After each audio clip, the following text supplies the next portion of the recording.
En RDC, le président Joseph Kabila veut donner une chance au processus électoral. Il a annoncé samedi la convocation d'un dialogue national.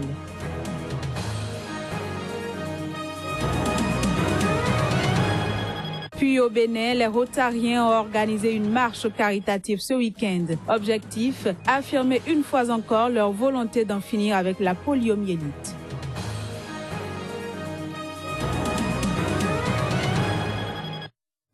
Bienvenue et bonsoir à toutes et à tous.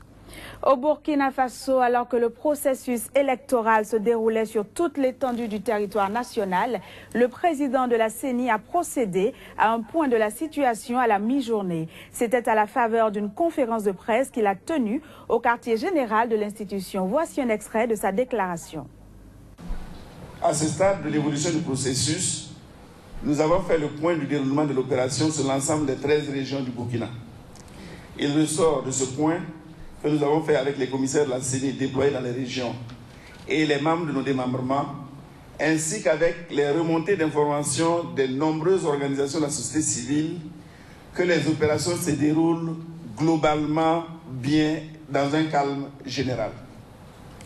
Les agents de sécurité sont présents dans tous les bureaux de vote, comme prévu, et moi je l'ai personnellement constaté dans les bureaux de vote que j'ai personnellement visités dans la commune de Ouagadougou, et aucun souci sécuritaire particulier ne nous a été signalé, sauf quelques petits mouvements d'humeur, évidemment, qui ont été rapidement réglés.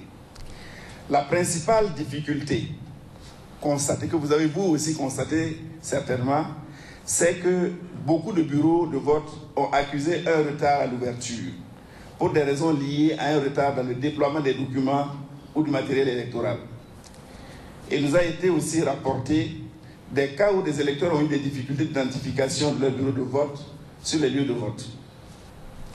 La majeure partie des difficultés nous ont été signalées principalement dans la commune de Ouagadougou. Dans les autres provinces, l'opération se déroule globalement bien. Il nous a été quand même signalé des incidents majeurs qui ont quand même leur importance, tel que le cas du bureau de vote numéro 1 de la Compiènga, où les membres du bureau de vote ont par inadvertance remis une page de la liste d'émargement à un électeur illettré, évidemment qui allait dans l'isoloir, je ne sais pas qu'est-ce qu'il a bien pu faire, et qu'il a plié à 4 et qui est venu le jeter effectivement dans l'urne. Bon, bien entendu, des dispositions pratiques seront prises au moment du dépouillement, mais en tout cas de cause, l'urne ne peut plus être ouverte. Donc l'opération se continue et on va donc gérer ces questions au moment du dépouillement. Et parlant toujours des élections au Burkina Faso, Zéphirin Diabré, un des candidats favoris à la présidence, a voté ce matin à Ouagadougou. Le candidat de l'UPC a déclaré que la commission électorale mettait tout en œuvre pour garantir un scrutin libre, équitable et transparent. Suivons-le. C'est un jour historique à plusieurs titres. C'est la première fois donc, que nous avons des élections aussi ouvertes sur le plan de la démocratie et de la transparence. Faisant suite donc à la révolution d'octobre 2014, ce qui va marquer un nouveau départ pour la démocratie burkinabé. La CENI fait ce qu'elle peut dans des conditions qui ne sont pas toujours faciles pour organiser ces élections. Il y a une certaine expérience maintenant acquise en la matière, même si cela n'empêche pas parfois quelques ratés. Il y a dans quelques bureaux de vote des problèmes que l'on signale depuis ce matin, mais je pense qu'elle mettra tout en œuvre pour pouvoir donc les résoudre et nous garantir un scrutin à la fois libre, équitable et transparent. Alors que ces élections sont censées ouvrir la voie à un nouveau Burkina Faso et à un autre type de démocratie dans le pays, nombreux sont les Burkinabés qui prônent l'unité nationale et la rupture avec les pratiques du passé. Dans cet esprit, un mur dénommé Mur de la démocratie a été érigé dans le secteur 6 du 1er arrondissement de Ouagadougou. Les initiateurs nous expliquent ici le symbole et le message que doit véhiculer le mur de la démocratie. On les écoute. On a affiché les affiches des différents candidats, c'est d'abord pour montrer un Burkina nouveau. Parce qu'après l'insurrection, on pense qu'on est passé à l'autre phase du Burkina, donc un Burkina nouveau. C'est la raison pour laquelle on a mis les photos de tous les candidats pour dire que c'est des Burkinabés. Et on espère avancer avec tous ces gens-là. C'est la raison pour laquelle on a présenté ce mur pour montrer une nouvelle démocratie, une nouvelle forme de démocratie au Burkina. Après 27 ans de règne, si les Burkinabés ont pu dire on ne veut plus de ce qui est là, c'est parce qu'on veut tourner la page. Et tous ceux qui sont là sont des Burkinabés. Et après ce qu'on a vécu pour l'insurrection, je pense que celui qui viendra au pouvoir doit répondre aux aspirations du peuple. Parce que c'est grâce au peuple qu'ils vont devenir présidents. Donc je pense que ce n'est pas une guerre en fait. C'est juste la préférence de tout un chacun par rapport au candidat.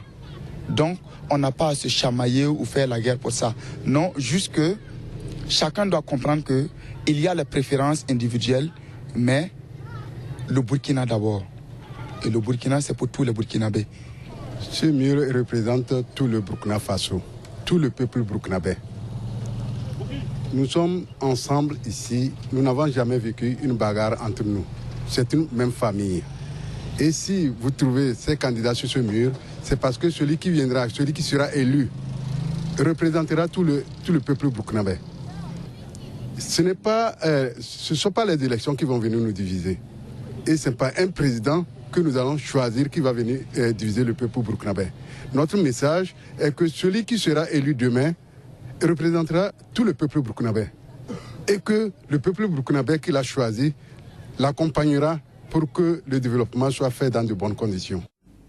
Les élections couplées présidentielles et législatives de ce dimanche au Burkina Faso constituent les premières sans blesse comparée. Ces scrutins pourraient ainsi permettre une nouvelle redistribution des cartes politiques, surtout dans un contexte où l'ancienne majorité présidentielle se trouve écartée de la présidentielle. Mais quelle pourrait être la nouvelle configuration du paysage politique burkinabé au soir du 29 novembre? Voici l'analyse d'un politologue. De façon probable, lorsqu'on prend les données d'enquête, toutes les enquêtes qui ont été réalisées jusque-là par sondage sur les résultats des élections, toutes ces enquêtes-là indiquent que nous aurons probablement un deuxième tour. Et qui dit deuxième tour dit coalition. Le Burkina Faso est en train de passer en fait d'un système politique basé sur un parti unique de facto vers un système pluraliste, compétitif, que nous appelons système polyarchique. Alors les systèmes polyarchiques, c'est des systèmes compétitifs dans lesquels aucun acteur politique n'a les ressources nécessaires pour diriger seul. Donc on doit travailler dans le cadre des coalitions, dans le cadre des alliances. Et ce que les alliances impliquent en termes de stabilité, c'est qu'il y a une forte probabilité dans le cadre des alliances, c'est ce que l'expérience en tout cas en Afrique montre, les alliances entraînent très souvent une sorte d'instabilité sur le plan institutionnel, sur le plan politique. Parce que les gens se mettent ensemble, non pas sur la base d'un programme, sur la base d'un idéal, mais sur la base des calculs en termes de partage du gâteau, en termes de partage des postes politiques. C'est ce qu'on observe dans certains pays comme le Niger, comme le Bénin, comme le Mali. Donc le Burkina Faso est en train d'aller vers ce système compétitif, ce système de coalition. Et connaissant la faible capacité de négociation des acteurs politiques, la faible propension à utiliser le compromis comme mode de régulation de la conflictualité politique, il est fort à craindre que l'après-élection, après ces élections, qu'on connaisse en tout cas une sorte d'instabilité politique et une instabilité institutionnelle. Sans compter le fait que l'ex-majorité a la possibilité, dans le cas des alliances électorales, justement, de rebondir. Voilà, parce que l'ex-majorité, quoi qu'on dise aujourd'hui, est courtisée par les principaux acteurs en compétition. Mais ça, ce n'est pas de façon publique. Tout le monde sait aujourd'hui que l'un des acteurs qui va jouer un rôle décisif, c'est l'ex-majorité. C'est l'ex-majorité qui va jouer un rôle d'arbitre. Mais compte tenu des événements que nous avons connus, des assassinats, des morts qu'il y a eu, tous les problèmes qu'il y a avec l'ex-majorité, aucun candidat n'a intérêt à ce qu'on dise qu'il est soutenu par l'ex-majorité. Mais l'ex-majorité va jouer un rôle d'arbitre. De même que je parle du CDP, je parle de l'ADF, RDA et autres, tous les partis dont les candidats ont vu leurs candidatures qui ont été écartées, n'est-ce pas, dans le cadre de ces élections. En RDC, le président Joseph Kabila a annoncé samedi la convocation d'un dialogue national pour donner une chance au processus électoral. Cette annonce intervient à un peu plus de 13 mois de la fin de son mandat. Pour le chef de l'État, ce dialogue portera entre autres sur le calendrier électoral, le financement et la sécurisation du scrutin. Abordant la question du financement du processus électoral, il a estimé que la capacité actuelle de mobilisation des recettes ne permet pas l'organisation du scrutin tel que prévu dans le budget de la commission électorale. Dans quelques heures s'ouvrira en France, à Paris, la conférence des partis COP21. À cette conférence, les participants tenteront de sceller un accord mondial pour limiter à 2 degrés la hausse du thermomètre par rapport à l'ère pré-industrielle. Faute de quoi, les climatologues prédisent l'aggravation de phénomènes déjà visibles, comme la fonte des glaciers, la disparition d'espèces ou encore l'intensification des épisodes météorologiques extrêmes. L'Afrique étant aussi touchée par le réchauffement climatique, une marche pour le climat s'est déroulée ce samedi à Johannesburg, en Afrique du Sud. Suivons ici l'avis de quelques manifestants. Nous sommes ravis que les gens de Johannesburg sont descendus dans les rues.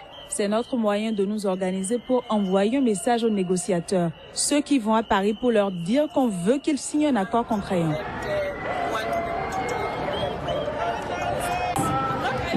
Je ne suis plus capable de produire des légumes de qualité à cause du changement climatique. Comme vous le voyez, il n'y a plus de pluie. Et quand il pleut beaucoup trop et mes graines sont noyées. Les Rotariens du Bénin ont organisé une marche caritative ce week-end pour affirmer encore une fois leur volonté d'en finir avec la poliomyélite. Cette marche a réuni plus de 10 000 participants et s'est déroulée entre le Palais des Congrès de Cotonou et la place de l'Étoile Rouge. Reportage. Le but de la marche est de collecter des fonds en vue de soutenir la lutte pour l'éradication de la polio. Ainsi, entre le Palais des Congrès de Cotonou et l'Étoile Rouge, en passant par la Bourse du Travail, le Hall des Arts et l'UNAFRICA, la vague blanche des Rotariens a déferlé ce samedi. Depuis plus de 30 ans, les 35 000 clubs de Rotary dans près de 200 pays travaillent à cette fin. Nous sommes très fiers d'être en train de voir le bout du tunnel et nous sommes très contents d'avoir choisi la bonne cause parce que, en plus de l'éradication de la variole, l'éradication de la polio aurait été la deuxième éradication d'une grande maladie virale dans le monde.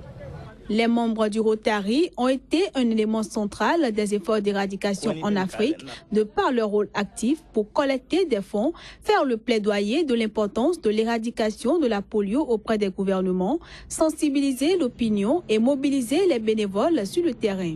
Pour la première fois dans l'histoire et depuis une année, l'Afrique est exempte de nouveaux cas de polio comme le reste du monde. Bien qu'il s'agisse pour l'Afrique d'un exploit majeur en matière de santé publique, le travail n'est pas pour autant terminé.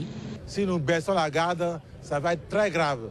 Donc quand bien même la polio aurait été entièrement éradiquée de par le monde entier, il faudrait que la vaccination de routine continue et que la population continue d'être protégée.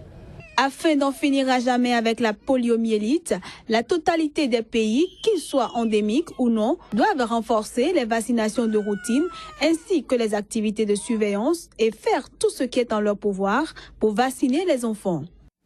Et voilà qui vient mettre un terme à cette édition. Merci de l'avoir suivi.